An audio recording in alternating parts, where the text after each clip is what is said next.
Hello friends, स्वागत है आप सभी का आपके अपने चैनल में। जैसा कि हम लोग जानते हैं कि वैदिक एस्ट्रोलॉजी में 8th हाउस को आयु का भाव कहा जाता है। ये हाउस मिस्ट्री का हाउस होता है, पॉजिटिवनेस का हाउस होता है, पेशन और एम्बिशन से भी जुड़ा हुआ होता है, क्योंकि ये भाव नैसर्गिक वृश्चिक राशि से संबंधित है। इसके साथ ही मंगल 8th हाउस का प्राकृतिक या नैसर्गिक कारक है। ये भाव बृहस्पति और सूर्य के लिए अच्छा माना जाता है, लेकिन कहीं ना कहीं ये हाउस चंद्रमा, मंगल और बुध के लिए कमजोर हो जाता है। इसके अलावा हम लोग ये भी जानते हैं, जो भी ज्योतिष से परिचित हैं, कि ये भाव पणपर भाव भी कहलाता है, जो धन से जुड़ी सभी बातें सामने लेकर आता है। इसलिए इस भाव को धन भाव भी कहा जाता है। धन की वृद्धि और कमी में होने वाली जितनी भी अचानक और अप्रत्याशित या फिर अनएक्सपेक्टेड घटनाएं 8th हाउस से होने वाले परिवर्तनों के कारण होती है।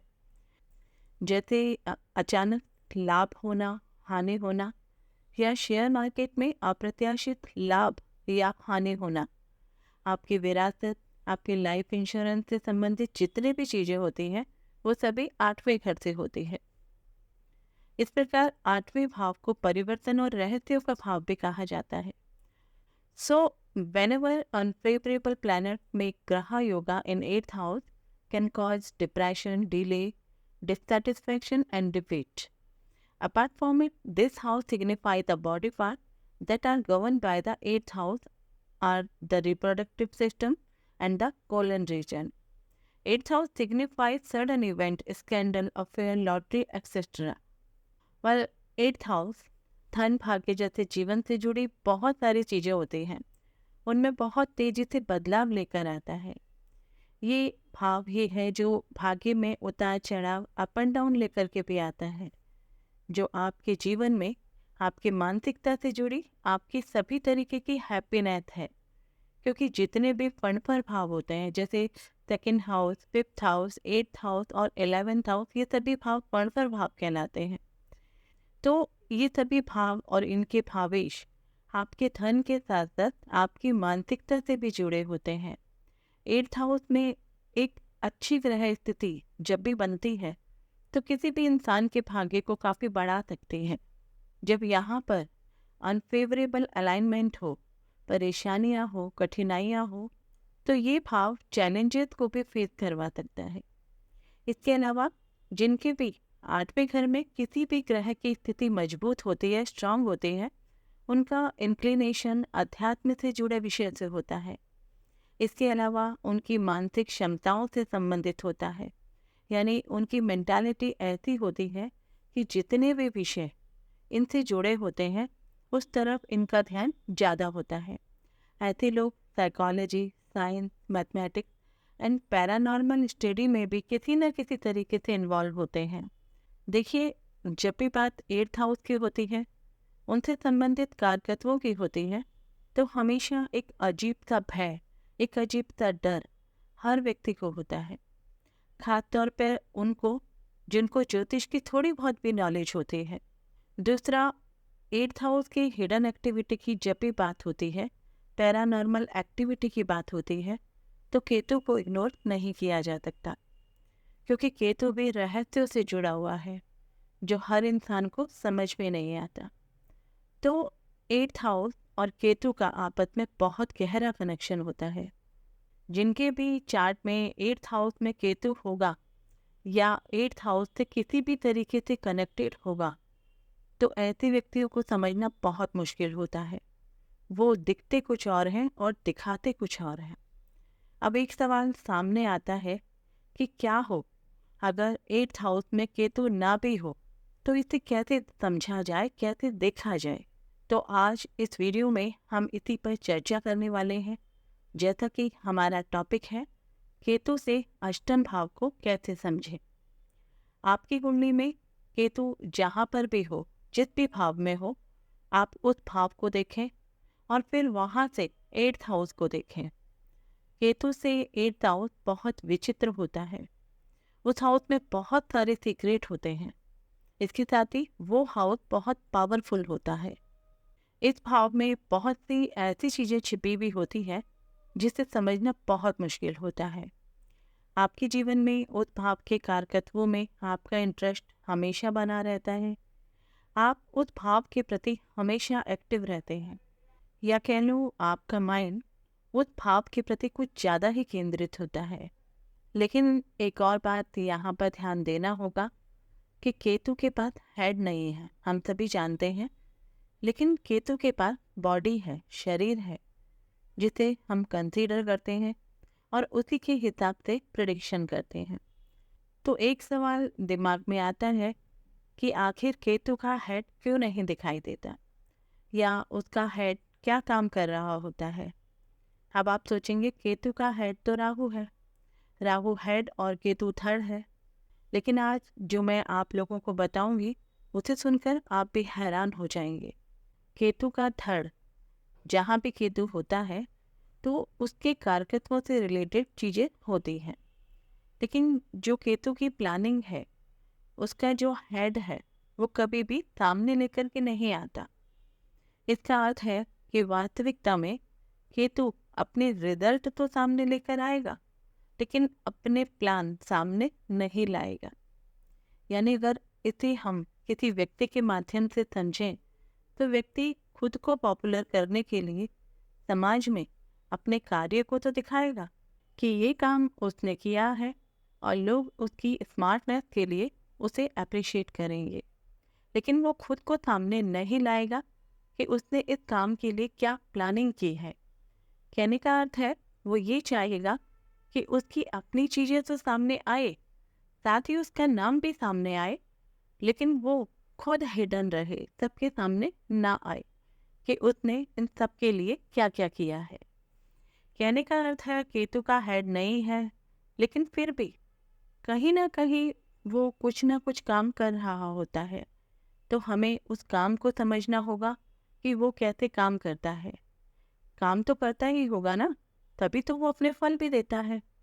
और केतु से अष्टम भाव इसीलिए इम्पॉर्टेंट होता है क्योंकि केतु खुद मिस्टीरियस है, सारे काम मिस्टीरियस तरीके से ही करता है।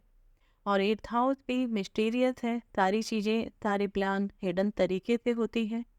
तो जब हमें ये पता चल जाएगा कि इसका हेड, इसका सिर कहाँ काम करता है, उस समय हम केतु के सारे सीक्रेट को बहुत अच्छे से समझ जाएंगे। इससे होगा ये कि हम केतु के गोचर या केतु की दशा अंतरदशा या फिर केतु की प्लेसमेंट से होने वाली जितनी भी घटनाएं हैं उन्हें समझ पाएंगे, और उनसे मिलने वाले नेगेटिव फल से अपने बचाव भी समय पे कर पाएंगे। जैसे मान लीजिए आपका केतु लग्न में है, किसी भी राशि में हो सकता है, यहाँ हम राशि की बात नहीं कर रहे हैं, तो कोई भी राशि यहाँ पर हो सकती है। वहाँ से अष्टम भाव एट्थ हाउस पड़ता है। अष्टम भाव के बारे में हमने अभी बात की थी। तो ऐसा व्यक्ति स्पिरिचुअलिटी से जुड़ा होगा, अध्यात्म से जुड़ा होगा, रिसर्च से जुड़ा होगा, कहीं ना कहीं ऑकल्ट साइंस से भी जुड़ा होगा, और भी बहुत से कारकत्व जो एट्थ हाउस के होते हैं उन सब से वो जुड़ा हुआ होगा। ऐसे में समाज या पब्लिक में अपने पॉपुलैरिटी के लिए व्यक्ति बहुत कुछ ऐसे काम भी करेगा जो मिस्टीरियस होंगे, क्योंकि केतु और अष्टम भाव दोनों ही रहस्यों से जुड़े हुए होते हैं, जिसे समझना बहुत मुश्किल होता है। अष्टम भाव ट्रांसफॉर्मेशन का भी भाव होता है, यानी एक ही व्यक्ति एक ही समय में दो नावों में सवार होता है। ऐसे व्यक्ति के दिमाग में हर समय किसी न किसी काम को लेकर के उधेड़-बुन लगी रहती है, और वो अपनी लोकप्रियता हासिल करने के लिए कुछ भी एक्शन ले लेता है, और लोगों में एक अलग जगह बनाने की पूरी कोशिश करता है कि लोग उसे अटेंशन दें, उसको ज़रूरत से ज़्यादा इम्पोर्टेंस दें। तो ऐसे में व्यक्ति खुद के लिए अंदर से बहुत खुशी महसूस करता है, क्योंकि केतु अगर लग्न में होगा तो व्यक्ति खुद को हिडन रखेगा, खुद को छिपा कर रखेगा, सामने नहीं आएगा। यहाँ दो तरह के रिजल्ट आप देख सकते हैं। यदि अष्टम भाव शुभ प्रभाव में है तो आप इसे संत महात्माओं के रूप में देख सकते हैं, जिनकी सिद्धि हमें नहीं मालूम होती, लेकिन उनके जो चमत्कार हैं वो लोगों को दिखाई देते हैं। उसी तरह यदि यहाँ पर अशुभ प्रभाव होंगे तो आप इसे ऑकल्ट से जोड़कर देख सकते हैं। तंत्र से जोड़कर देख सकते हैं, जो अपने फायदे के लिए जनता के सामने नेगेटिव इम्पैक्ट लेकर के आते हैं, लेकिन खुद को एक्सपोज नहीं करते।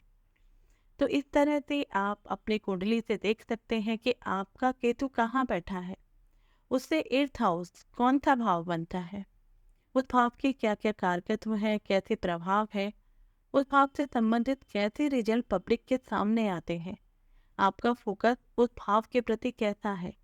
उसके लिए तो आपका माइंड, आपकी मेंटालिटी, आपके प्लान काम करेंगे, लेकिन उस भाव के लिए आपके जो प्लान है वो क्या होंगे, किस तरीके से आप काम करेंगे, वो सबके सामने नहीं आएंगे, बस उनके परिणाम सबके सामने आएंगे।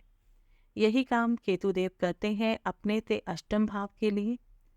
एक और तरीके से समझते हैं, मान लीजिए आपका केतु 2nd हाउस में है, तो आप 2nd हाउस के जो भी कारकत्व होंगे, जैसे 2nd हाउस आपके धन से जुड़ा है, आपके परिवार से जुड़ा है, आपके संस्कारों से जुड़ा है, ये आपकी प्राइमरी एजुकेशन से भी जुड़ा हुआ है।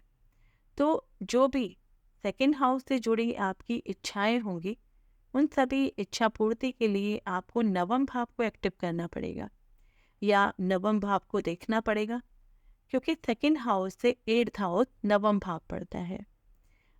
अगर आप जॉब करते हैं और आपको लगता है कि आपकी सैलरी इतनी नहीं है, आपकी सैलरी कम है, आपके परिवार की ज़रूरतें उनसे पूरी नहीं हो रही हैं, तो आप अपने बॉस से झूठ बोलेंगे या कोई और ऐसा बहाना बनाएंगे ताकि आपकी सैलरी बढ़ जाए। लेकिन आप ये भी सोचेंगे कि आपके बॉस को कुछ भी पता ना चले और आपका काम भी हो जाए। 9th हाउस आपके बॉस का हाउस भी होता है, जो 2nd हाउस से 8th होता है। या इसे ऐसे भी कह सकते हैं कि आप अपने भाग्य का फायदा लेने के लिए 2nd हाउस का इस्तेमाल करेंगे। इसके अलावा 9th हाउस के जितने भी कारकत्व हैं, उनको आप समझें। वहाँ जैसे ही ग्रहों का प्रभाव होगा, वैसा ही रिजल्ट पब्लिक के सामने आएगा, बिना 2nd हाउस को एक्सपोज किए। तो इस तरह से आप केतु के अष्टम भाव के फल को समझ सकते हैं। इस तरह से आप कह सकते हो कि आपकी चार्ट में आपके जीवन से जुड़ी हर उस चीज से जो भाव विशेष से जुड़ी हो, जहाँ केतु है, उससे अष्टम भाव से आप उसे हासिल कर सकते हैं, जिसे पाने की आपकी डिजायर होगी। केतु उस भाव विशेष में विशेष फलदायी होते हैं।